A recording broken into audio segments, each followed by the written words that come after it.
عرف السودان منذ القدم بأراضيه الشاسعة المسطحة وتربته الخصبة، بالإضافة لمصادر المياه المختلفة وتعدد المناخات، إلى جانب كم هائل من الثروة الحيوانية. إلا أن هذه المقومات ظلت مهملة على مر السنين، إلى أن بادرت شركة زادنا العالمية للاستثمار المحدودة ببرنامجها للإنتاج الزراعي والحيواني، والذي يرمي إلى استغلال الكثير من هذه الموارد. الأراضي الواقعة في التروس العليا لتلاقي نهري النيل والعطبراوي مثلت واحدة من أهم مرتكزات هذا البرنامج، حيث يقع مشروع زادي واحد، والذي يتمدد في مساحة 1,000,000 فدان تروى جميعها من مياه النيل بواسطة المحطة الرئيسية لضخ المياه تتكون من 32 مضخة. مشروع زادي 1 هو مشروع للزراعة بالري المحوري. مساحة المشروع الكلية 1,000,000 فدان. موقع المشروع في منطقة المخيرف بربر، يبعد حوالي 22 كيلومتر من مدينة عطبرة وحوالي 7 كيلومتر جنوب مدينة بربر.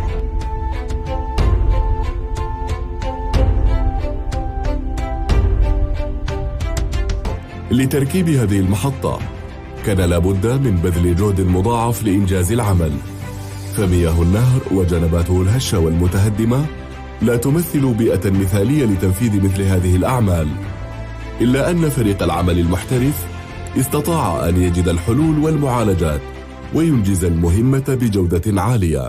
هنا في مشروع زادي 1 اللي هو المشروع عبارة عن محطة طرمبات ضخمة لضخ المياه، المشاريع الزراعية للري المحوري. في المرحلة اللي نحن شغالين فيها دي هي مرحلة القواعد أو الإسفينات بتحت المشروع.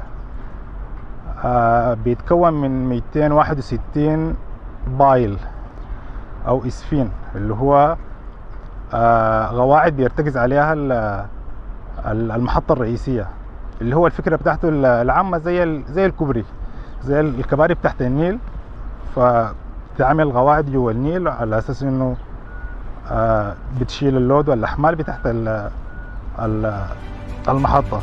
تنتقل المياه من محطة الضخ إلى القناة الرئيسية للمشروع عبر خطوط أنابيب بقطر 1.2 متر إلى حيث المصب الأساسي للقناة الرئيسية، والتي يبلغ طولها في المرحلة الأولى للمشروع 22 كيلومترا، وتشتمل على رافع أول وثاني لرفع المياه لمستوى أعلى يساعد على انسيابها إلى القنوات الفرعية التي تنقل المياه إلى قطاعات المشروع المختلفة.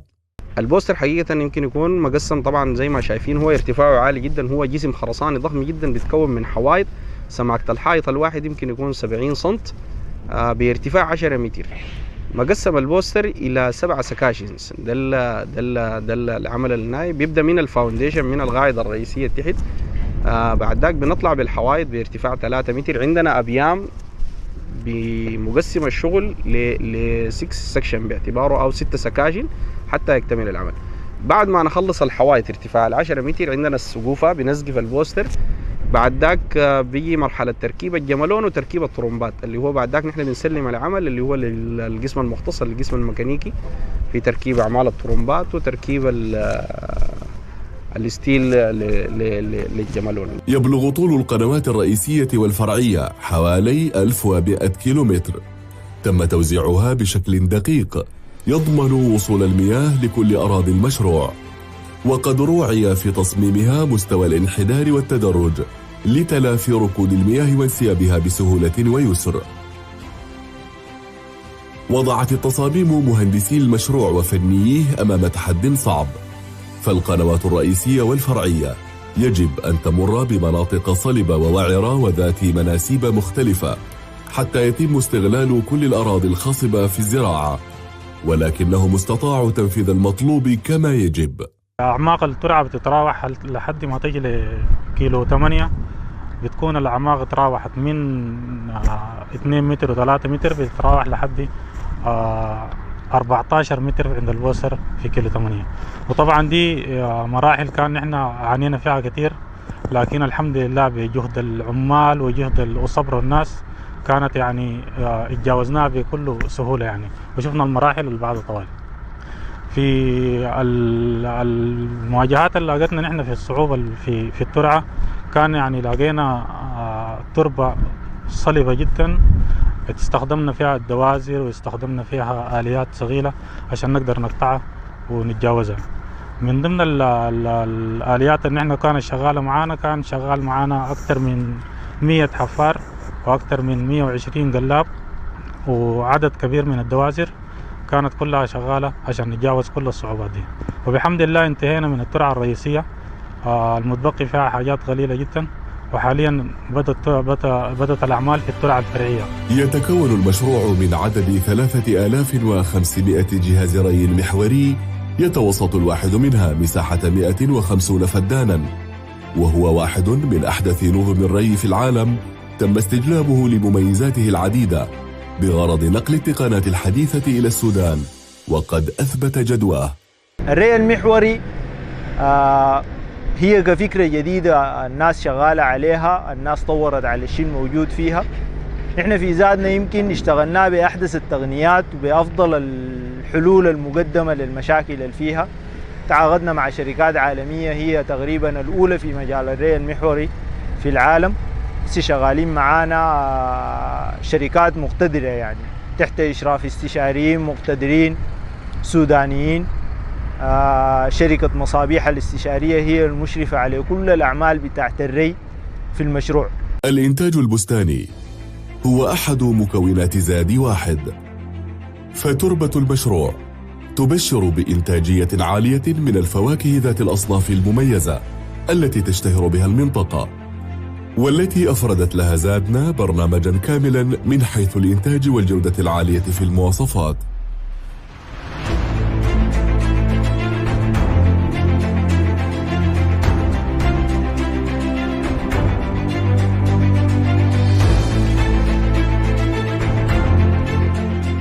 لم يغفل مشروع زاد واحد استغلال القطاع الحيواني، فقد خصصت مساحات مقدرة من الأرض لمشاريع الإنتاج الحيواني. مزرعة ألبان عطبرة، والتي تعد من أكبر مزارع الألبان في إفريقيا والشرق الأوسط، ستقوم بتوفير الحليب اللازم للمصنع الذي يقع على مقربة منها، وينتج الحليب المجفف وطويل الأجل بالإضافة للأجبان والزبادي ومنتجات الألبان الأخرى بطاقة إنتاجية قدرها 400 طن في اليوم الواحد. مشروع زاد 1 فيما يخص الإنتاج الحيواني مكون من 3 قطاعات: قطاع للألبان، وقطاع لتسمين العجول، وقطاع للدواجن. قطاع الألبان مكون المشروع من حظائر للأبغار المنتجة للألبان بسعة 3600 راس. المشروع مرفق معه مصنع مقسم ل3 خطوط إنتاج للألبان، تختص بالألبان اللي هي تجفيف الألبان والألبان طويلة الأجل بغرض الصادر ومنتجات الألبان. فيما يخص حظائر تسمين العجول مكونة من حظائر لتسمين العجول مقسمة ل3 فئات.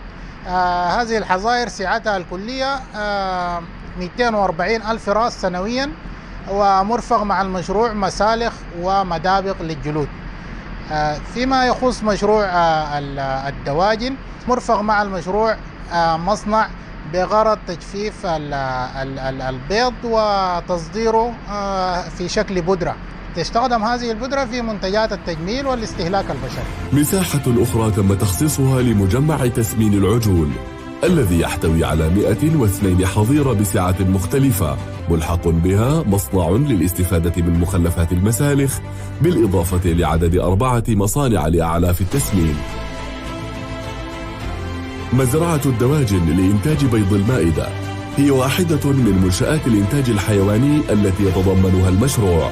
يتم ضمن مساحة المزرعة تركيب مصنع لتجفيف البيض وإنتاجه في شكل بودرة بغرض التصدير للاستخدام الغذائي وصناعة المنتجات الغذائية ومستحضرات التجميل بسعة إنتاجية 600 ألف بيضة في اليوم. لنقل هذه المنتجات للأسواق العالمية يجري العمل على إنشاء مطار دولي ضمن منظومة المشروع، يحتوي على مهبط بطول 4 كيلومترات ومنطقة مخصصة للشحن وخدمات الصادر، بالإضافة إلى صالة للركاب. لإكمال منظومة المشروع تم تصميم قرية للصادرات تحتوي على بورصة للأسعار ومخازن مبردة لحفظ المنتجات، بالإضافة لوحدات للتعبئة والتغليف ومرافق خدمية للشركات والمصدرين وعدد من الفنادق. يستوعب المشروع عند اكتماله حوالي 100,000 من الأيدي العاملة، لذلك فقد خصصت مساحات لعدد 41 قرية نموذجية و3 مدن جديدة يجري تخطيطها وتجهيز بنياتها التحتية بالخدمات الأساسية من طرق وكهرباء ومياه، بالإضافة للمرافق العامة. المشروع بدأ بداية صحيحة خالص من ناحية الدراسات. شملت الدراسات أعمال دراسات التربة، أعمال البيئة، خطة الناحية البيئية، محطات الضخ، وكذلك التركيبة المحصولية التي سوف تستخدم في المشروع. والرؤية فيها أنها تكون تركيبة محصولية واسعة تستوعب كل المتغيرات المستقبلية بالنسبة للمشروع. كل هذه المشاريع المتكاملة التي يضمها زادي واحد جعلت منه أحد أهم المشاريع القومية الكبرى، فهو يعمل على تفجير الطاقات للاستفادة من الموارد لتحقيق النمو الاقتصادي ورفع مستوى الدخل القومي. فمن المتوقع أن تبلغ إيراداته بعد اكتمال جميع مراحله حوالي $1.5 مليار من الدولارات سنويا، وهو رقم سيكون له تأثير كبير في دعم الخزينة العامة، بالإضافة إلى توفير فرص عمل كبيرة ومتعددة والإسهام في الرفاه الاجتماعي لإنسان المنطقة والسودان. زادي ون، خطوة نحو المستقبل.